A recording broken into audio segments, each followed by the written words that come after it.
हरे कृष्णा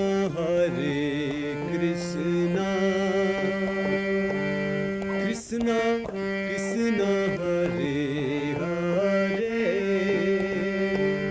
हरे राम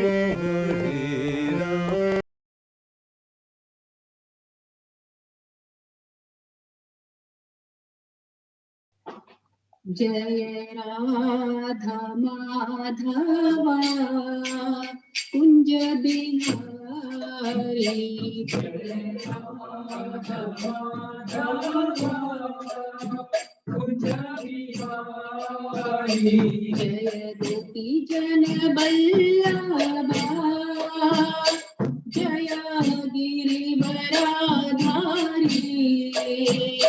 जय गिरिवराधारी जय गोपी जन वल्लभा जय गिरिवराधारी जय गिरिवराधारी यशोदानंदन व्रज जन रंजन यशोदानंदन व्रज जन रंजन यमुना तीरा वनचारी यमुना तीरा वनचारी जय राधा माधवा कुंज बिहारी जय राधा माधवा कुंज बिहारी हरे कृष्णा कृष्णा कृष्णा हरे हरे हरे राम राम राम हरे हरे हरे कृष्णा कृष्णा कृष्णा हरे हरे हरे राम राम राम हरे हरे हरे कृष्णा कृष्णा कृष्णा हरे हरे हरे राम राम राम हरे हरे हरे कृष्णा कृष्णा कृष्णा हरे हरे हरे राम राम राम हरे हरे जय गुरुदेवा जय गुरुदेवा जय गुरुदेवा जय गुरुदेवा जय गुरुदेवा जय गुरुदेवा गुरुदेवा जय गुरुदेवा जय प्रभुपदा जय प्रभुपदा जय प्रभुपदा जय प्रभुपदा जय प्रभुपदा जय प्रभुपदा प्रभुपदा जय प्रभुपदा जय जय प्रभुपदा प्रभुपदा जय जय प्रभुपदा जय जय प्रभुपदा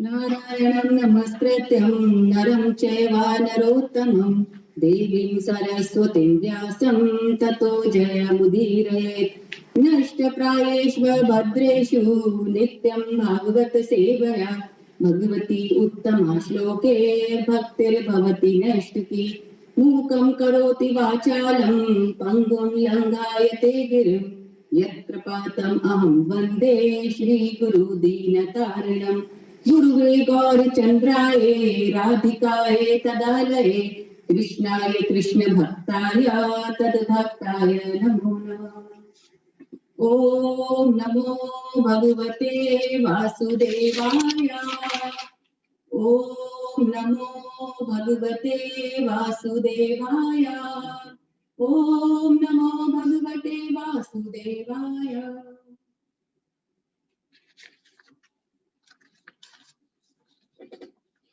10-6, chapter 18, text 41.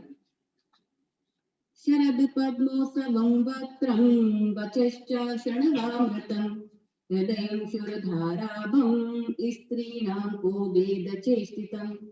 शरद पद्मोत्सवं वक्त्रं वचश्च क्षणवामृतं हृदयं क्षुरधाराभं स्त्रीणां को वेद चेष्टितं। शरद पद्मोत्सवं वक्त्रं वचश्च क्षणवामृतं हृदयं क्षुरधाराभं स्त्रीणां को वेद चेष्टितम। Word to word meaning. शरद, शरद ऋतु में पद्म कमल पुष्प उत्सवम फूलते हुए, वक्त्रम मुख, वचा शब्द, च भी श्रवण कान के लिए, अमृतम सुख देने वाले, हृदयम हृदय, सुरधारा छुरे की धार, आभम सदृशः स्त्रीणाम स्त्रियों के, कह कौन, वेद जानता है, चेष्टितम चरित्र को। ट्रांसलेशन। स्त्री का मुख शरतकालीन खिले हुए कमल पुष्प के समान आकर्षक तथा सुंदर होता है। उसके शब्द अत्यंत मधुर और कानों को प्रिय लगने वाले होते हैं, लेकिन यदि उसके हृदय का अध्ययन किया जाए तो पता चलेगा कि वह छुरे की धार के समान अत्यंत पैना है। भला ऐसा कौन है जो स्त्री के कार्यकलापों को जान सके। तात्पर्य भाई जय श्रीला प्रभुपाद। कश्यप मुनि ने भौतिक दृष्टि से स्त्री का बहुत सुंदर चित्र खींचा है। स्त्रियां अपनी सुंदरता के लिए प्रसिद्ध हैं और तरुणावस्था में, विशेष रूप से 16 या 17 वर्ष की आयु में, वे पुरुषों के लिए अत्यधिक आकर्षक होती हैं। इसलिए स्त्री के मुख की तुलना शरतकालीन कमल पुष्प से की गई है। जिस प्रकार कमल का पुष्प शरद में अत्यंत सुंदर लगता है, उसी प्रकार से तरुणावस्था को प्राप्त स्त्री भी अत्यंत आकर्षक होती है। संस्कृत भाषा में स्त्री की वाणी को नारी स्वर कहते हैं, क्योंकि सामान्यतः वह गाती है और उसका गायन आकर्षक होता है। आजकल तो सिने तारिकाओं का ही स्वागत होता है। उनमें से कुछ तो मात्र गायन के बल पर प्रभु धन कमाती हैं। इसलिए जैसा कि श्री चैतन्य महाप्रभु की शिक्षा है, स्त्री का संगीत घातक है, क्योंकि इससे सन्यासी उसका शिकार हो सकता है। सन्यास का अर्थ है स्त्री संग का परित्याग। किंतु यदि कोई सन्यासी स्त्री की वाणी सुनता है तो उसके सुंदर मुख को देखता है तो वह निश्चित रूप से उसकी ओर आकृष्ट होता है और उसका पतन हो जाता है। ऐसे अनेक उदाहरण हैं। यहाँ तक कि मुनि विश्वामित्र भी मेनका के शिकार हुए। अतः जो आध्यात्मिक उन्नति करना चाहता है, उसे विशेष रूप से सावधान रहना चाहिए। वह न तो उसकी सुंदरता की प्रशंसा करे, न स्त्री का मुख देखे और न उसकी वाणी सुने। स्त्री के मुख को देखना और उसकी सुंदरता की प्रशंसा करना या उसकी वाणी सुनकर उसके गायन की प्रशंसा करना ब्रह्मचारी या सन्यासी का निश्चित पतन है। अतः कश्यप मुनि द्वारा स्त्री के अंगों का वर्णन अत्यंत शिक्षाप्रद है। यदि स्त्री के शरीर के अंग सुंदर हैं, उसका मुख आकर्षक और वाणी मधुर है, तो वह पुरुष के लिए जाल के समान है। शास्त्रों का उपदेश है कि यदि ऐसी स्त्री पुरुष की सेवा के लिए आए तो उसे घास से ढका हुआ अंधकूप समझना चाहिए। खेतों के बीच में अनेक कुएं होते हैं और मनुष्य उनसे परिचित न होने के कारण उनमें गिर जाते हैं। इस प्रकार ऐसे बहुत से निर्देश हैं। चूंकि संसार के सारे आकर्षण स्त्री के आकर्षण पर आधारित हैं, अतः कश्यप मुनि ने सोचा कि ऐसी स्थिति में भला स्त्री के हृदय को कौन जान सकता है। चाणक्य पंडित का उपदेश है, विश्वासो नैव कर्तव्य स्त्रीषु राजकलेषु च। दो प्रकार के व्यक्तियों पर कभी विश्वास न करें, राजनीतिज्ञ और स्त्री। ये शास्त्रों की आधिकारिक शिक्षाएं हैं। अतः स्त्रियों के साथ उठने बैठने में विशेष सतर्कता बरतनी चाहिए। कभी कभी हमारे कृष्ण भावनामत आंदोलन की आलोचना की जाती है कि इसमें स्त्री तथा पुरुष मिले जुले रहते हैं, किंतु कृष्ण भक्ति तो हर एक के लिए होती है, चाहे वह पुरुष हो या स्त्री। श्री कृष्ण ने स्वयं कहा है, स्त्रियों वैश्य तथा शूद्र शतेपि यान्ति पराम गतिम। चाहे स्त्री हो, शूद्र या वैश्य, प्रत्येक जीव भगवान के धाम वापस जाने के लिए उपयुक्त है, यदि वह अपने गुरु तथा शास्त्रों के उपदेशों का कठोरता से पालन करता है। अतः हम कृष्ण भावनामृत आंदोलन के समस्त सदस्यों से, चाहे स्त्री हो या पुरुष, यह आग्रह करेंगे कि वे भौतिक शरीर के प्रति आकृष्ट न होकर केवल श्री कृष्ण के प्रति आकृष्ट हों, तभी सब कुछ ठीक रहेगा, अन्यथा भय बना रहेगा।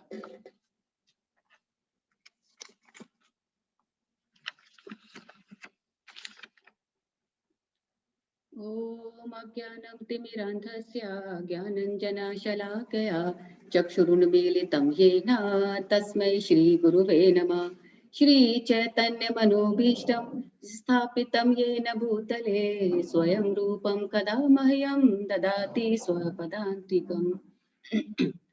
विष्णुपादाय कृष्णपृष्ठाय भूतले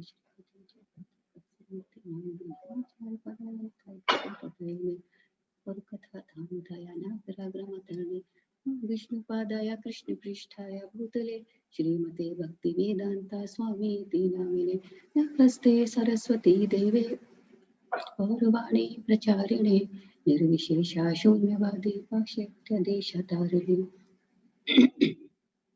हे कृष्णा करुणा सिंधो दीनबंधु जगतपते गोपेश गोपिका कांता राधा कांता नमोस्तुते।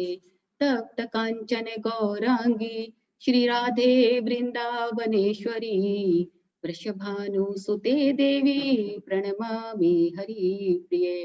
वाञ्छा कल्पतरुभ्यक्षा कृपा सिन्धुभय एव च पतितानां पावनेभ्यो वैष्णवेभ्यो नमो नमः।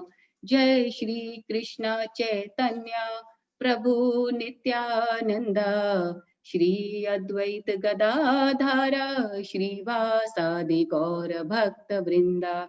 हरे कृष्णा कृष्ण कृष्ण हरे हरे हरे राम राम राम हरे हरे।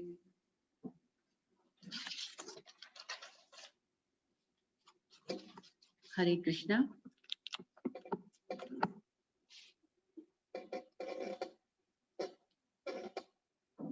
आज की सेवा प्रारंभ करने से पहले आप सभी के आशीर्वाद की याचना करती हूँ। इस व्यास आसन पर बैठने का कोई भी गुण मेरे पास नहीं है, ये केवल गुरु और वैष्णवों की अहेतुकी कृपा है। स्वाभाविक रूप से इसके पीछे मेरे सभी शिक्षा गुरुओं का कठिन परिश्रम और आशीर्वाद है। सभी को मैं कोटि कोटि नमन करती हूँ। मैं अपने माता पिता और अपने परिवार के प्रति भी उनके अपार सहयोग के लिए आभार प्रकट करती हूँ। आप सभी के चरणों में मेरा शत शत प्रणाम। अगर कोई त्रुटि हो जाए तो क्षमा जरूर कीजिए। आज का प्रसंग थोड़ा मुश्किल है, फिर भी मैं अपनी अल्प बुद्धि से इसे समझने और समझाने का प्रयास करूंगी। I am doing today's service for my purification only and pray to God that what I speak can follow in my life too.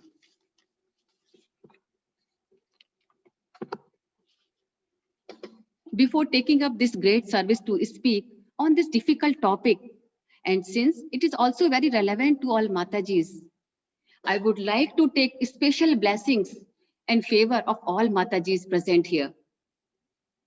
Please empower me throughout the session by your blessings and support so I can explain today's verse in right perspective.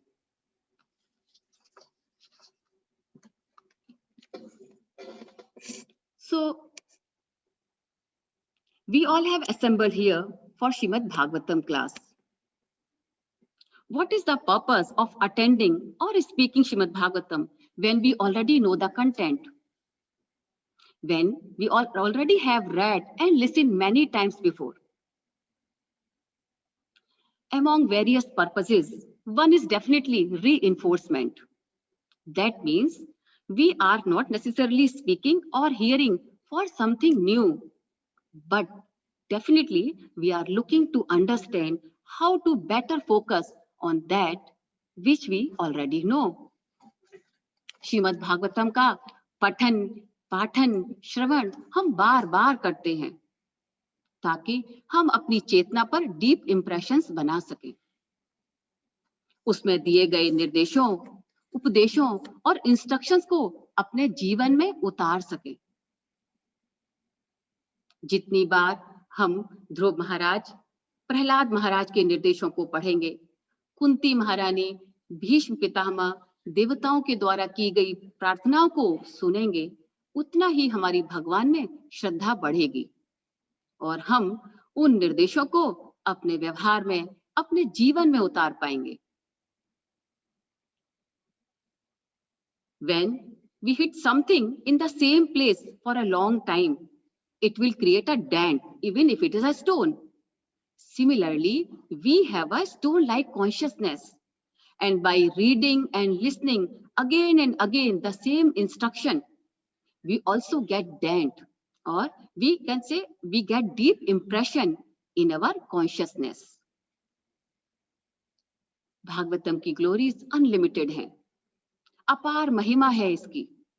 कहा जाता है अगर आपके पास श्रीमद् भागवतम है तो किसी और शास्त्र की क्या जरूरत। If you have Srimad Bhagavatam, then there is no need to have another scripture. It's a big claim, but yes, 100% true. See, if you have to go to shop to buy one bicycle, then why do you need 5? अगर एक cycle आपकी आवश्यकता को पूरी कर सकती है तो फिर 5 की क्या आवश्यकता? If you want to go back to Godhead, and if Srimad Bhagavatam is taking responsibility to take you there, then why we need other scriptures? Some people say, I am reading Vishnu Puran, Garud Puran, Narad Puran. You read whatever you like. आप जो चाहें वो पढ़ें, लेकिन एक बात ध्यान रखिए, if you are reading all the scriptures and missing Srimad Bhagavatam, then you will not get satisfaction. Vyasdev जो सभी शास्त्रों के संकलन करता थे, वो भी संतुष्ट नहीं थे सारे शास्त्रों को लिखने के बाद. So, when a compiler is not satisfied, then how a reader can be? Padma Puran says, Tvam adi devam karuna nidhanam tamal varnam suhitavataram apar sansar samudra setum bhajamahe bhagavata swarupam. Tvam adi devam. You are non-different from Krishna. Karuna nidhanam. It is the most merciful form. Kamal Varnam Suhitavataram. The same Krishna who is bluish black has appeared as a sound vibration to touch everyone in this human form. Apar Sansar Samudra Setum. Oh, this repeated birth and death is an ocean. No one can cross it. But there is one bridge, and that bridge can take us across this ocean. Bhajamahe Bhagavata Swarupam. And what is that bridge? That bridge is Srimad Bhagavatam. ये सारा संसार समुद्र के समान है. और इसे पार करने के लिए एक सेतु है, और वो सेतु है Shrimad Bhagavatam. Anyone who comes in contact with Shrimad Bhagavatam यद गत्वा न निवर्तन्ते, वह इस दुखालय में वापस नहीं आता। नरोत्तम दास ठाकुर अपने एक भजन में कहते हैं, विचार कोरिया माने भक्ति रस आस्वादने, विचार कोरिया माने भक्ति रस आस्वादने, मध्यस्थ श्री भागवत पुराण, मध्यस्थ श्री भागवत पुराण।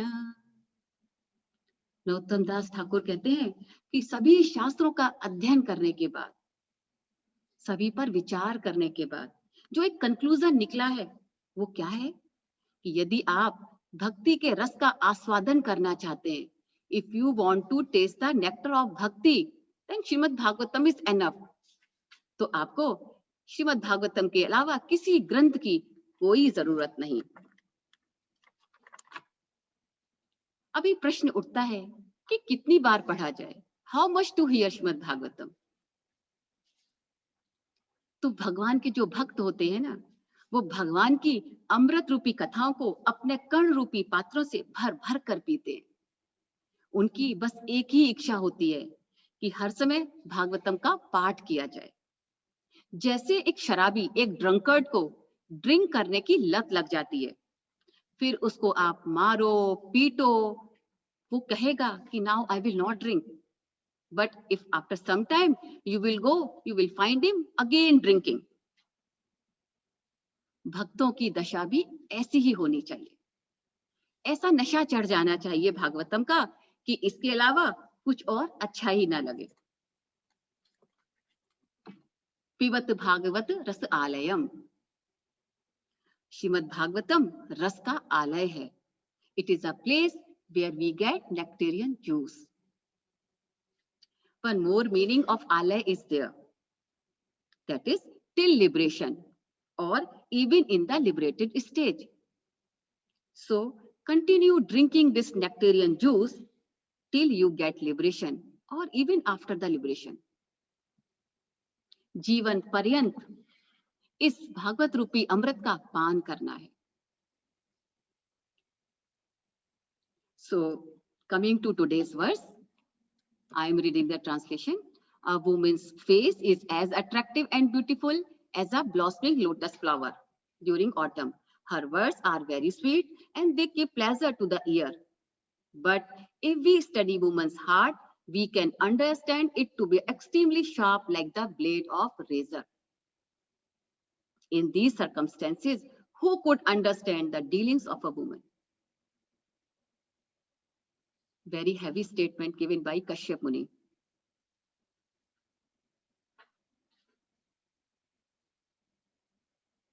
जीव गोस्वामी के अनुसार तत्व संदर्भ अनुच्छेद 26.2 निर्देश देने के 3 तरीके होते हैं। There are 3 ways to instruct. King, like a king, राजा की तरह। Like a friend, मित्र की तरह। Like a lover, प्रिय की तरह। जो वेद होते हैं वो हमें प्रत्यक्ष निर्देश देते हैं राजा की तरह। Vedas instruct us like a king. पुराण हमें कहानियों के माध्यम से मित्र की तरह सिखाते हैं। Purana teaches us like a friend by giving stories. और साहित्य की पुस्तकें हमें अप्रत्यक्ष निर्देश देते हैं एक प्रिय की तरह। Books of literature teaches us indirectly as a lover. But Srimad Bhagavatam uses all these 3 techniques.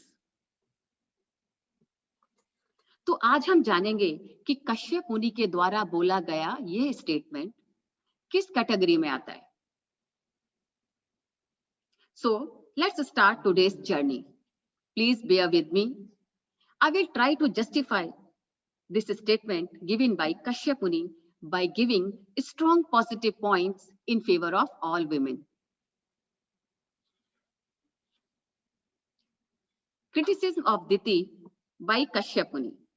Sharad Padmotsavam Vaktram Vachascha Shanavamratam Hridayam Shurudharabham Istrinam Ko Veda Cheshtitam. अगर कोई स्त्री इन स्टेटमेंट्स को पढ़ेगी तो उसको बहुत ज्यादा आश्चर्य होगा कि एक इतना महान सेज महिलाओं के बारे में इतना अपमानजनक तरीके से कैसे बोल सकता है. How a great sage can speak in such a denigrating manner about women?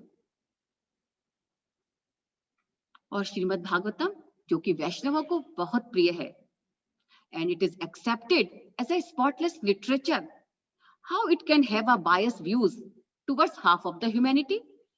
कैसे ये ग्रंथ इतना पक्षपाती हो सकता है? Is all the glorification given to scriptures like Srimad Bhagavatam hogwash? क्या ये पुरुषों के द्वारा लिखा गया है जो महिलाओं को नीचा दिखाने में आनंद का अनुभव करते हैं? क्या इस तरह के शास्त्र जानबूझकर महिलाओं पर अत्याचार करते हैं?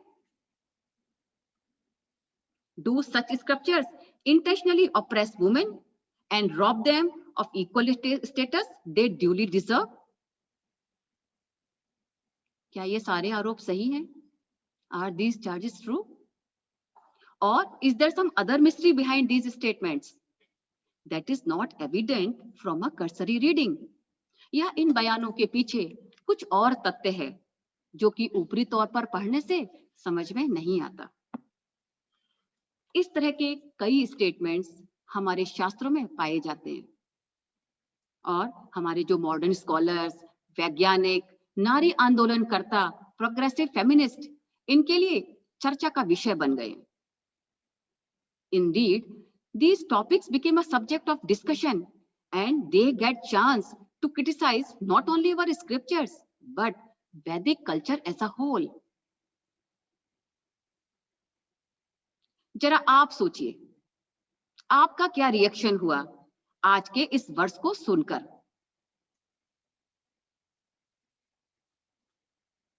We feel shy or sometimes we accept the criticism. क्या हमें शर्म आई? ओह, हमारे शास्त्रों में स्त्री को इतनी निंदा क्यों की गई है? क्यों इतना अपमानजनक तरीके से हमारे शास्त्र लिखते हैं? या कभी-कभी हम सोचने लगते हैं कि जो लिखा है 100% ट्रू है, स्त्रियां ऐसी ही होती हैं. तो आज आपके सभी कंफ्यूजन्स और सभी डाउट्स का निवारण हो जाएगा. Please don't miss any point. Mostly इस तरह के स्टेटमेंट एक स्पेसिफिक सिचुएशन में अप्लाई होते हैं और उनको उसी कॉन्टेक्स्ट में पढ़ा जाना चाहिए जिसमें वे बोले गए. अन्यथा शास्त्रों के साथ बहुत बड़ा अन्याय हो जाएगा. If these statements will not be read and understood in a particular context in which it is spoken, then there would be a great injustice to our scriptures.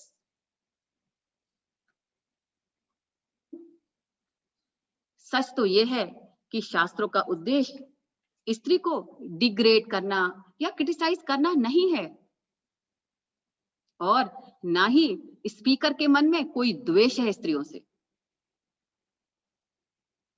Just think, Kashyap मुनि के 13 और पत्नियां थीं.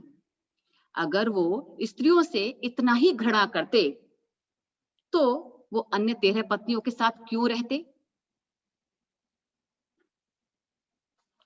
Kashyap Muni had 13 wives. That alone demonstrates that he was not a misogynist. Otherwise, why would a person who hates women keep 13 of them around him?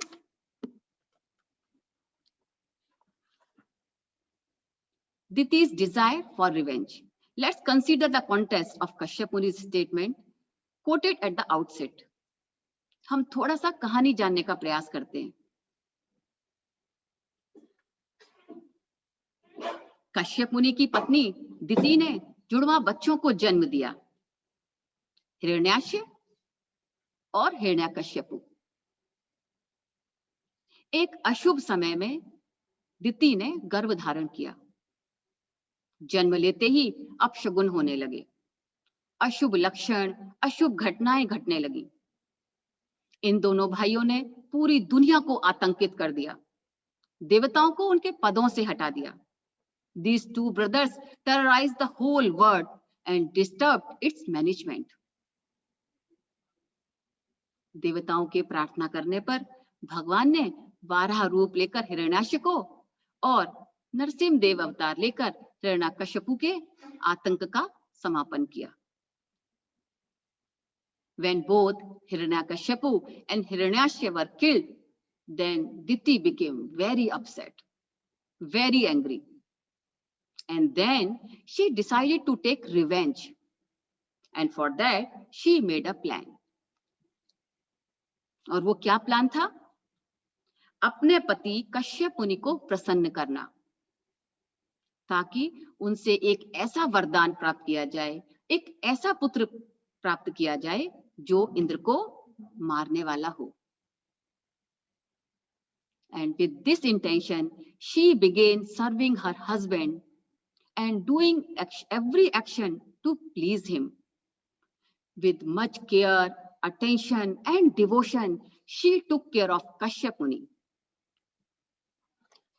She would speak to him in a very, very pleasing tone. इस प्रकार दिति अपने पति कश्यप मुनि को अपने मोहक आचरण से प्रसन्न रखने लगी, उनकी सभी आज्ञाओं का निष्ठा से पालन करने लगी। सेवा, प्रेम, विनय, आत्मसंयम, मृदुल वाणी, मंद हंसी और बाकी चितवन से कश्यप मुनि के मन को आकृष्ट करके उन्हें अपने वश में कर लिया। एवं स्त्रिया जड़ी भूतो विद्वान अपि मनोज्ञया, and Kashyap Muni was captivated by the artificial behavior of his wife Diti. Bhagavad Gita says, Avratam jnanam etena jnanino nitya vairina kamrupena kaunteya jagadve parivartite. Lust is the greatest enemy which covers pure consciousness of a wise person. इस प्रकार दिति के आकर्षण में आने के बाद कश्यप मुनि कहते हैं, वरम वरय वामोरु, हे सुंदरी, मैं तुम्हारे आचरण से बहुत प्रसन्न हूं, अतः तुम जो चाहो वर मांग लो। And Diti was waiting for that moment. Diti तो इस क्षण का इंतजार ही कर रही थी। एंड शी सेज, वरदो यदि मे ब्रह्मन् पुत्रम इंद्रम हरणम व्रणे। यदि आप मुझे वर देना चाहते हैं तो मैं एक ऐसा अमर पुत्र चाहूंगी जो इंद्र का वध कर सके। When Kashyap Muni heard that Diti wanted a son who can kill Indra, उनकी सारी प्रसन्नता खत्म हो गई। उन्हें विश्वास ही नहीं हुआ कि उनकी इतनी सुंदर पत्नी, इतनी डिवोटेड वाइफ ऐसा वर कैसे मांग सकती है।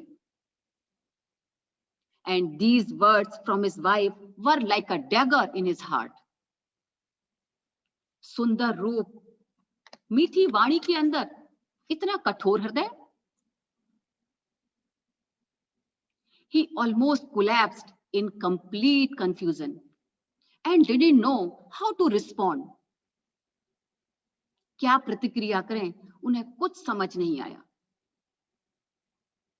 जरा सोचिए, जिसे आप बहुत प्रेम करते हो वो आपसे आपकी जिंदगी मांग ले, वो आपको धोखा दे दे, तो आपका क्या रिएक्शन होगा। बस ऐसा ही कश्यप मुनि के साथ हुआ।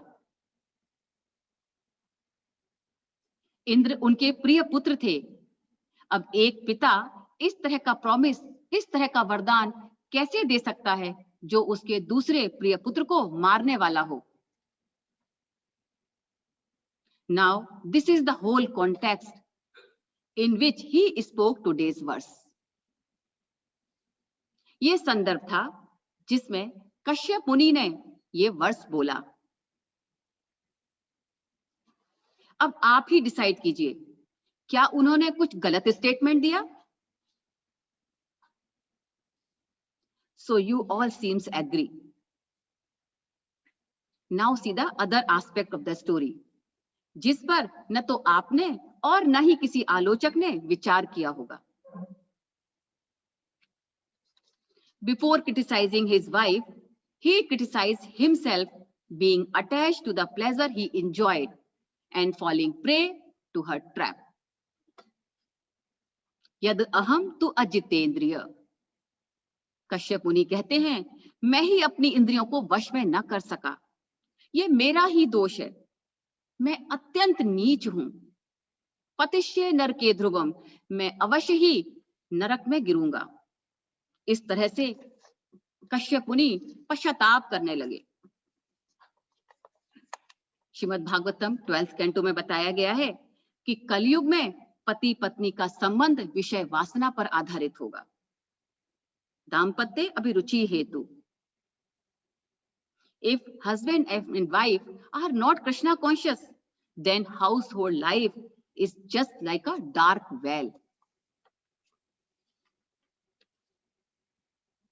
Explaining the qualities of a good husband and good wife, Guru Brihaspati states, if your wife is attractive, well-dressed, delightful, baths daily, applies sweet scents, speaks sweetly, satisfied with a moderate meal, not talkative, exhibits her love and devotion to her husband, that man is no less than Indra, the king of heaven. And Manu states regarding husbands, a wife will naturally feel disgusted with a husband who is cruel, barbarous, always away, impoverished, in ill health, attached to other women, or always in the company of his friends. Men should avoid these defects and treat their wife properly. So again, we will come back to Kashyap Muni. Kashyap Muni's failure and frustration. Then feeling frustrated, trapped, and bound in his own words, he vented his anger indirectly at his wife by criticizing women as a class. हताश कश्यप मुनि अप्रत्यक्ष रूप से अपना क्रोध अपनी पत्नी पर उतारते हैं उनकी आलोचना करके. And this is very common. When we get angry on the person whom we love, then we start blaming everything related to him or her. एक उदाहरण से इसे समझने का प्रयास करते हैं.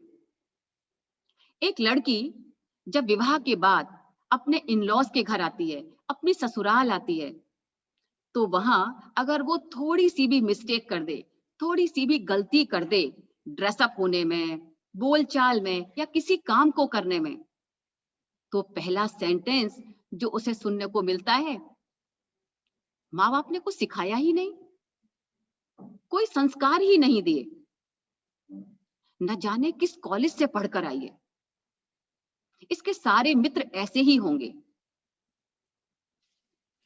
आजकल लड़कियों के पेरेंट्स उन्हें अच्छी शिक्षा ही नहीं देते. अब now you tell how you will understand it. क्या हम उसके कॉलेज, उसके फ्रेंड्स, उसके पेरेंट्स सभी को ब्लेम करेंगे? क्या सब खराब है? नहीं. Similarly, Kashyap Muni's statements are not literal. They are not king-like proclamations. They are indirect expressions towards a beloved. So, it is insane to accept an indirect expression as a direct proclamation. एक समझदार व्यक्ति कभी भी ऐसे कथनों को लेकर पूरी जाति या वर्ग विशेष पर आरोप नहीं लगा सकता। अगर सारा स्त्री वर्ग ऐसा ही होता जैसा कि कश्यप मुनि ने बोला, तो वह अपनी अन्य पत्नियों से भी ऐसा ही कहते। Aditi, who is the mother of Vamandev and Indra, Kashyap Muni didn't tell her the same. तो जब कश्यप मुनि का ये स्टेटमेंट उनकी अन्य पत्नियों पर अप्लाई नहीं होता, then how it can be applied to all the women? अगर हम दिति के चरित्र की स्टडी करें तो हमें पता चलेगा कि Diti was self centred and uncooperative. Diti means who creates faction and division. Diti आत्मकेंद्रित और असहयोगी थी। दिति का मतलब ही है जो गुट या विभाजन करता। एज ए हस्बैंड, कश्यप मुनि मस्ट हैव नोन दिस। और हर एक पति को अपनी पत्नी के स्वभाव, उसके नेचर के बारे में पता होना चाहिए। लेकिन क्या करें, फीमेल आकर्षण के सामने उन्होंने घुटने टेक दिए और यही उनकी कमजोरी थी। And this is the common weakness of all man. Since Kashyap Muni was a sage, so he understood his blind spot, so first he condemned himself. Kashyap Muni एक मुनि थे, इसलिए वो अपनी कमजोरी को समझ गए और उन्होंने सबसे पहले अपने आप को धिक्कारा। You know, ego finds pleasure in finding faults in others instead of inspecting him itself. अहंकार अपना निरीक्षण करने की बजाय दूसरों में दोष देखने में आनंद प्राप्त करता है। हार स्वीकार करना अपने आत्मसम्मान को बिल्कुल अच्छा नहीं लगता और यही कारण है कि जब कश्यप मुनि को अपनी गलती का एहसास हुआ तो उन्होंने अपनी आलोचना को दिति की तरफ मोड़ दिया, जो कि अप्रत्यक्ष रूप से महिलाओं की निंदा के रूप में व्यक्त हुआ। When ego took over, he turned his criticism towards Diti. This same flaw is at the root of many men who try to justify their own weakness and vindicate their own failure by using scriptures to support their ego. हमारे समाज में भी बहुत से ऐसे पुरुष मिलेंगे जो शास्त्रों का सहारा अपनी कमजोरियों और असफलताओं को छिपाने के लिए लेते हैं और इस तरह अपने अहंकार को नरिश करते हैं। क्या आपके आसपास भी ऐसे पुरुष हैं? अगली बार जब आप ऐसा कुछ सुने पुरुषों को कहते हुए, तो कॉन्फिडेंट रहना कि वह अपनी कमजोरी को छुपाने का प्रयास कर रहे हैं। Next time when you hear men using scriptures to criticize women, you can be confident that he is just trying to hide his own weakness. So this verse should not be read out of the context, although it happens quite often. शास्त्रों में बहुत सारे ऐसे दृष्टांत मिलते हैं। Mohini's criticism on herself. This is the story of churning of milk ocean. समुद्र मंथन के समय जब अमृत का पात्र असुरों के द्वारा छीन लिया गया, तब देवताओं ने भगवान की शरण ली। भगवान ने मोहिनी रूप धारण करके असुरों से धोखे से अमृत का पात्र लेकर देवताओं को दे दिया। When Asur got attracted towards the beauty of Mohini, then Mohini Murti says, विश्वासम पंडितो जातु कामनेषु न यातिहि। जो पंडित होते हैं, जो विद्वान होते हैं, they never trust women. Urvashi's criticism on herself. A similar and even more puzzling incident is seen in the 14th chapter of the 9th canto. That is the story of King Pururava. Urvashi says, क्वापि सख्यम न वै स्त्रीणाम व्रकाणाम हृदयम तथा। स्त्रियों का हृदय लोमड़ी के जैसा होता है, स्त्रियों से मित्रता करने से कोई फायदा नहीं। woman is like that of fox, and there is no use making friendship with the woman. स्त्रियों ही अकरुणा क्रूरा दुर्मशा प्रिय साहसा। स्त्रियों की जाति करुणा विहीन तथा चालाक होती है। Women as a class are merciless and cunning. They can't tolerate even a slight offense. So now, how we will understand all these statements? इन सारे कथनों को हम किस तरह समझें? Negative advertising for detachment. These statements have been misused to insult women by the ignorant only. Women are also mothers of humanity and are most loving creature. If all women were of the same nature as described here, humanity would cease to exist, because women of such characters would never raise babies. Advertising executives sell their product by unrealistically presenting their product accompanied by a beautiful girls. जो विज्ञापन अधिकारी होते हैं वो अपने ordinary products को बेचने के लिए सुंदर स्त्रियों का सहारा लेते हैं. But Urvashi is doing just opposite here. She is painting an unrealistic, unpleasant picture of a woman so that King Pururava would come to his senses and can take care of his severely neglected duties as a king. She is not describing or giving any seminar on the nature of women. जो उर्वशी है वो महिलाओं की एक अनुचित, एक अप्रिय तस्वीर चित्रित करती है. क्यों? ताकि राजा पुरुरवा अपने कर्तव्य के प्रति सतर्क हो जाएं, सचेत हो जाएं.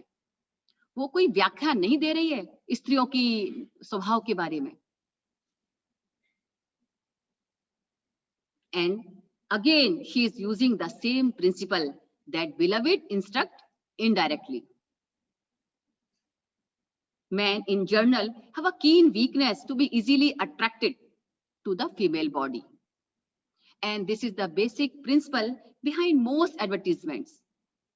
The product and the women in the ad have nothing in common.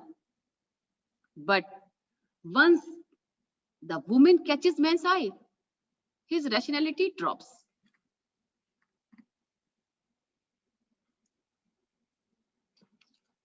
जिस तरह विज्ञापन का उद्देश्य पुरुषों को लड़की के प्रति आकर्षित करना नहीं है, बल्कि प्रोडक्ट बेचना है,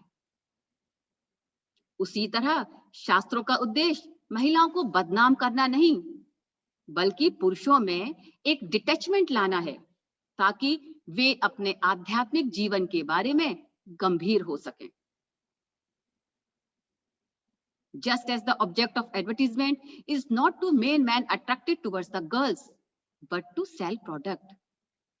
In the same way, the intention of scriptures is not to denigrate women, but to make men detached so they can be serious about their spiritual life.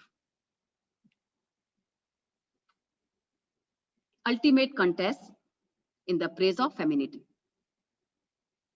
Overall, we have to consider that in many stories of Srimad Bhagavatam, women have been highly glorified. Ahilya, Ansuya, Sita Devi, Draupadi, Kunti Maharani, इन सभी को बहुत सम्मान मिला है. इन सभी को हमारे शास्त्रों ने बहुत उच्च स्थान दिया है. गोपियां, गोपियों को सर्वोच्च भक्त का स्थान दिया गया है. उद्धव जो बृहस्पति के शिष्य हैं, वो गोपी रच के पूजने की बात कहते हैं. और Chaitanya Mahaprabhu, he said that to get highest love for Krishna, one has to acquire the mood of women of Braja. Chaitanya Mahaprabhu Krishna प्रेम प्राप्त करने के लिए गोपी भाव को डेवलप करने की बात कहते हैं.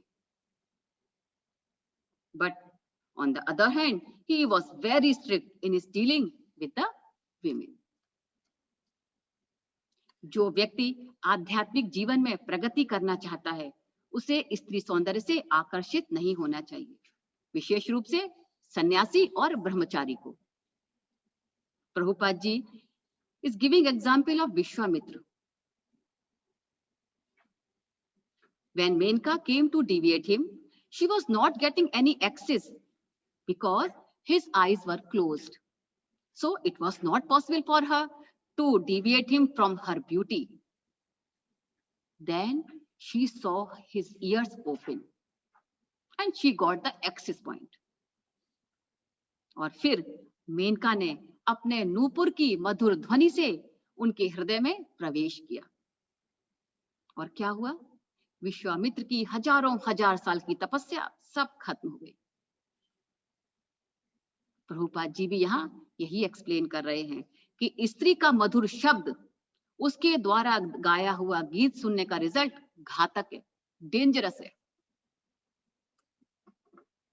प्रभुपाद जी ने अपने बहुत सारे लेक्चर्स में इन स्टेटमेंट्स को, इस वर्स को कोट किया।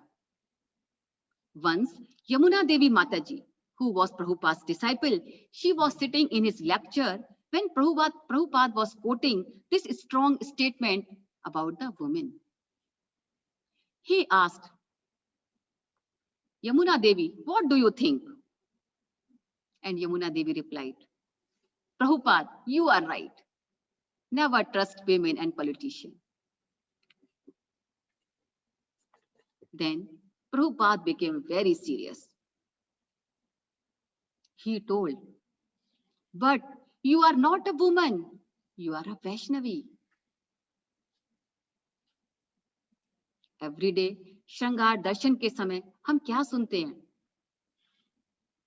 गोविंदम आदि पुरुषम तमहं भजामि, गोविंदम आदि पुरुषम. Who sang it? Yamuna Devi Mataji. Who is she? She is a woman. वो एक स्त्री है. तो क्या किसी सन्यासी या ब्रह्मचारी का इसे सुनकर फॉल डाउन हुआ? क्या कोई डिविएट हुआ? नहीं, बल्कि प्रभुपाद जी ने इसे कंपलसरी कर दिया कि हर मंदिर में श्रृंगार दर्शन के समय इस ऑडियो को प्ले किया जाए. And he requests both men and women of his Krishna conscious movement not to be attracted by the bodily feature, but only to be attracted by the beauty of Lord Krishna.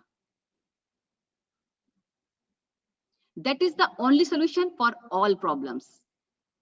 Very practical and very simple solution. Srila Prabhupada used to say, ladies have better chance to become Krishna conscious because they are more simple hearted, more religious, and they have a service attitude.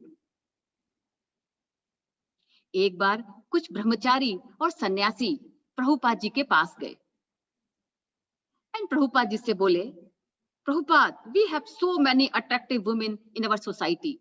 How can we practice Krishna consciousness? These attractions are severe distraction. Prabhupada told and even wrote in a letter, go to the forest and practice Krishna consciousness there. So, how we will take all these contradictory examples or statements? अब आप कैसे समझेंगे इन सभी कथनों को? इसलिए ये बहुत जरूरी है कि शास्त्रों का अध्ययन किसी वैष्णव या किसी गुरु के अनुगत होकर किया जाए. अगर हम अपने आप इन्हें समझने का प्रयत्न करेंगे तो गलत निष्कर्ष पर ही आएंगे. इन सभी स्टेटमेंट से एक बात और भी बहुत क्लियर है कि आप पुरुष हैं या स्त्री, इससे ज्यादा इंपॉर्टेंट ये है कि आपकी मानसिकता कैसी है, आपकी मेंटालिटी कैसी है. आप भक्त हैं या भौतिकता में ग्रसित व्यक्ति? आर यू अ डिवोटी और अ मैटेरियली इंटॉक्सिकेटेड पर्सन? श्रील प्रभुपाद ने कृष्ण भावना व्रत में स्त्रियों को बहुत इंपॉर्टेंस दी. उन्होंने उनकी एनर्जी, उनकी मल्टीटास्किंग एबिलिटी को प्रॉपरली यूटिलाइज किया भगवान की सेवा में. लेकिन साथ ही he was very particular and strict about his definition of Vaishnavi. Prabhupada जब वैष्णवी कहते हैं तो he clearly means it, how she should look, how she should behave and how she should dress up. Prabhupada ji कहते हैं लज्जा स्त्रियों का सबसे आकर्षक गुण है, लेकिन आजकल स्त्रियां इसे भूलती जा रही हैं, या ये कहिए कि उन्हें फोर्सफुली भुलवाया जा रहा है हमारे वुमेन एक्टिविस्ट के द्वारा. When this quality come in our mind, we think, oh, this Mataji is shy. Oh, she has no confidence. She is timid. Okay, she is made for kitchen only. केवल रसोई घर के लिए बनी है ये माताजी. She doesn't know to speak boldly. This is a general understanding, or can say this is a complete misunderstanding. लेकिन जब शिला प्रभुपाद शाइनेस वर्ड यूज करते हैं तो इट डजंट मीन कि स्त्रियों में कोई कमी है या उनमें कॉन्फिडेंस नहीं है या वो बोल नहीं सकती. ही rights in 1.10.18 Shrimad Bhagavatam, shyness is a natural quality of a woman. It's very attractive quality which generates respect from opposite gender. लज्जा स्त्री का आभूषण है, एक ऐसा गुण है जो उसके प्रति आदर की भावना को जागृत करता है. This is the quality of gopis. It is beneficial to maintain distance between man and women. ये जो गुण है बहुत लाभदायक है आदमी और औरत के बीच में दूरी रखने का. It helps them to dress up properly and earn others' respect, while half-naked lady gets crowd only, not respect. किसी ने पूछा स्त्रियों में लज्जा होनी चाहिए तो it means they should not go for preaching and book distribution. तो फिर स्त्रियों को प्रचार के लिए नहीं जाना चाहिए. And Prabhupada said ladies have all the chances and opportunities to spread the message of Krishna consciousness. Actually, shyness is a strength of a woman, not a weakness. लज्जा आभूषण है, ताकत है उनकी, ना कि कमजोरी. उनको शेरनी की तरह प्रचार करना चाहिए. This service is very dear to Lord. Do it boldly. इतना ही नहीं, अगर प्रीचिंग के लिए, बुक डिस्ट्रीब्यूशन के लिए या किसी और सर्विस के लिए अगर हमें किसी डिवोटी प्रभु की हेल्प भी लेनी पड़े तो we should take it. Saying I am shy, I can't go with him, it's just foolishness. One should be ready, energetic and enthusiastic to grab the service for the Lord. But always keep one thing in mind. एक बात बहुत ध्यान में रखने की है. कोई भी सेवा या कोई भी कार्य पुरुषों को अपना प्रतियोगी समझकर नहीं करना है. Man is not our competitor. We should do all the services to please the Lord for our satisfaction. आजकल नारी आंदोलनकर्ता, वुमेन एक्टिविस्ट, इनोसेंट लेडीज को मैन हेटर और पुरुष का कॉम्पिटिटर बना रहे हैं.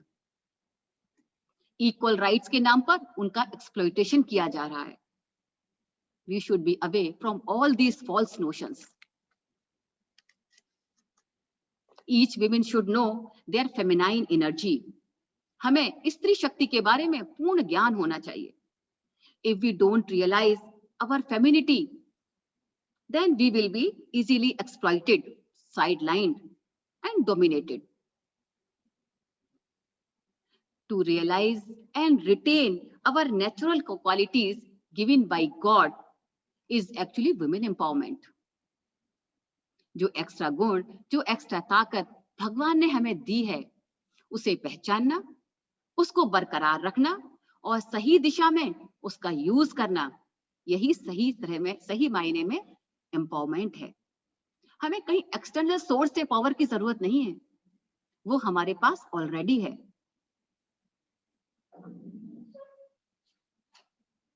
प्रभुपाद जी ने महिलाओं को देवी, बहन जी, मैडम, मैम इन शब्दों से नहीं पुकारा. He knowingly chose the perfect ornament for her to call her as Mataji, which itself clears the picture of a woman. माताजी शब्द दिमाग में आते ही एक ऐसी इमेज बन जाती है जो रिस्पेक्टेबल हो, प्रॉपरली ड्रेसअप हो, ममता की मूर्ति हो, ना कि half naked body with tights और एंड बॉडी रिवीलिंग क्लोथ्स। क्या किसी स्त्री को आधे अधूरे कपड़ों में देखकर आपके मन में सम्मान की भावना जागी? क्या उसको माताजी कहने का मन हुआ? जब प्रभुपाद जी पाश्चात्य देश गए तो उन्होंने अपनी वुमेन डिसाइपल को साड़ी पहनना और पुरुषों को धोती पहनना सिखाया। He used to say, "This dress is very beautiful. This is a spiritual uniform." एक बार उन्होंने जानकी माता जी को बोला, "What you are wearing is not proper dress for Vaishnavi. Wear sari and cover your head." Actually, in olden days, all women used to cover their head while stepping out of their houses and take extra shawl, and no one go out with hair open. खुले बाल बाहर जाना अपशगुन माना जाता है। कहते हैं द्रौपदी ने चीरहरण के बाद अपने बाल खोल दिए कि जब तक उसके ब्लड से बालों को नहीं धोएगी मैं बाल नहीं बांधूंगी। अमोघ लीला प्रभु बता रहे थे कि स्त्रियों के खुले बाल से जो भूत हैं, जो घोस्ट हैं, बहुत जल्दी अट्रैक्ट होते हैं। इसलिए कभी भी स्त्रियों को खुले बाल सुनसान स्थान में, लोनली प्लेस पर रात में नहीं जाना चाहिए।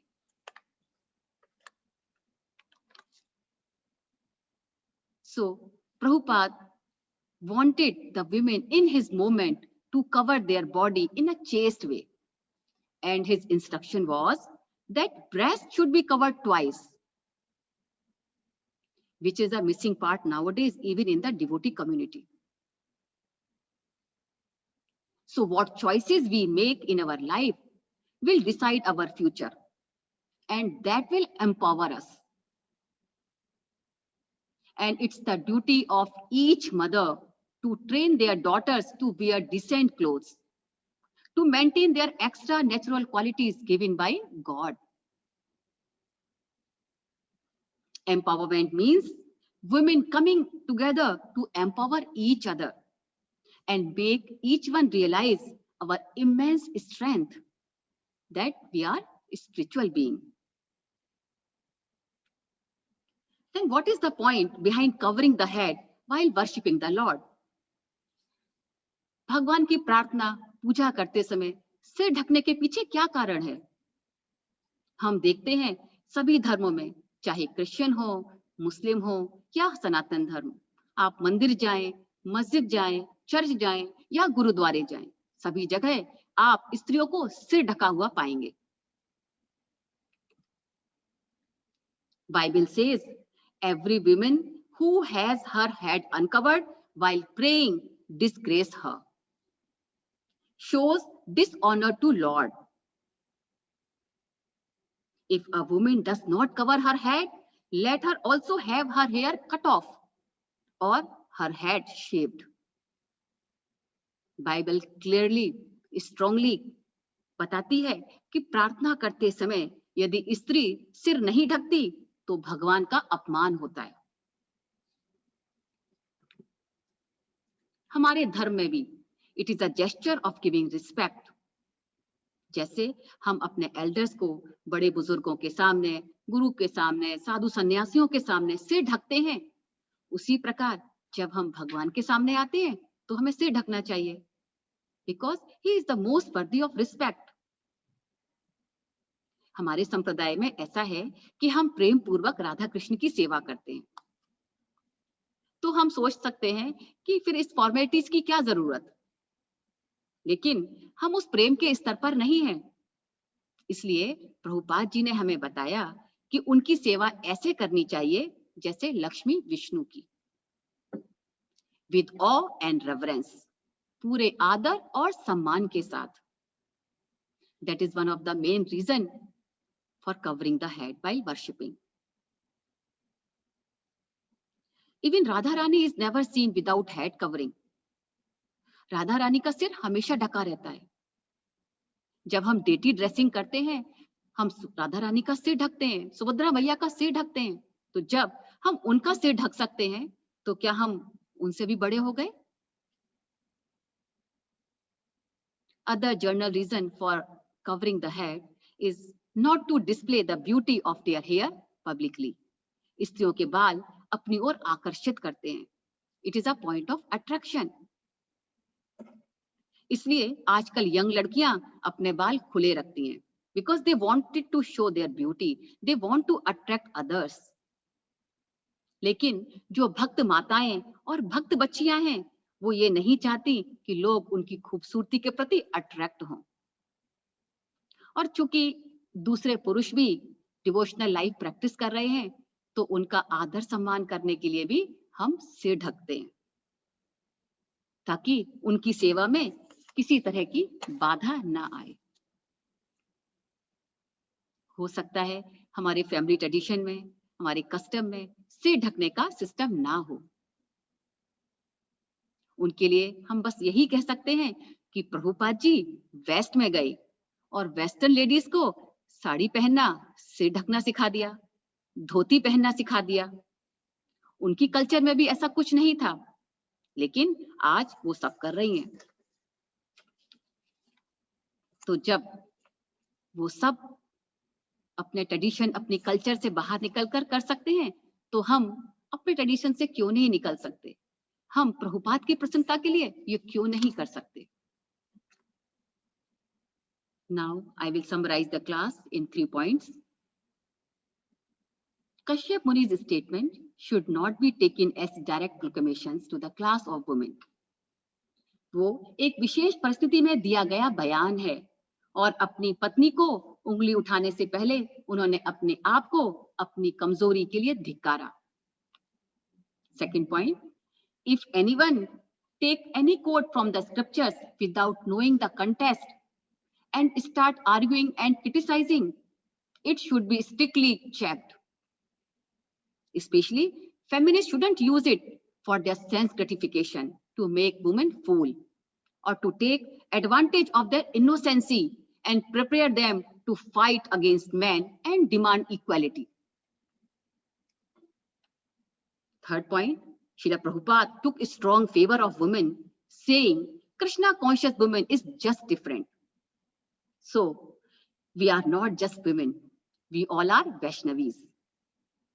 Our founder Acharya has given us so much attention and responsibilities to prepare fantastic Krishna conscious environment where we all can grow in bhakti. सारे वैष्णव गुण हमारे अंदर पहले से ही इनबिल्ट हैं. We just have to revive, retain and maintain throughout the life and make ourselves proud of being a woman, of being a Vaishnavi, being a wonderful supporter to our husbands, being a loving mother, being a great contributor to the Vedic culture. भगवान के पवित्र नाम को glorify किए बिना यदि सेवा समाप्त की तो सेवा अधूरी रह जाएगी. इसलिए हमें भगवान से हमेशा प्रार्थना करनी चाहिए. ओ Lord, I will never forget you. I will always remember you. Krishna himself says to Ganga Devi in Brahma Vaivarta Puran, Harer namani yatreva puranani bhavanti tatra gatva sarvadhanam abhisargam na shoshyati. 2 things will purify the pupil of Kali Yuga. Harer namani yatreva, the chanting of the holy name. Puranani bhavanti, the reading of Shrimad Bhagavatam. So Bhagavatam and holy name are inseparable. Hare Krishna, Krishna Krishna, Hare Hare, Hare Rama, Rama Rama, Hare Hare. Thank you so much for patient hearing and bearing me for so long time. Please forgive me for my mistakes. और अगर कोई correction हो, addition, please do it. Thank you so much. Hare Krishna. Shrimad Bhagavatam ग्रंथराज की जय.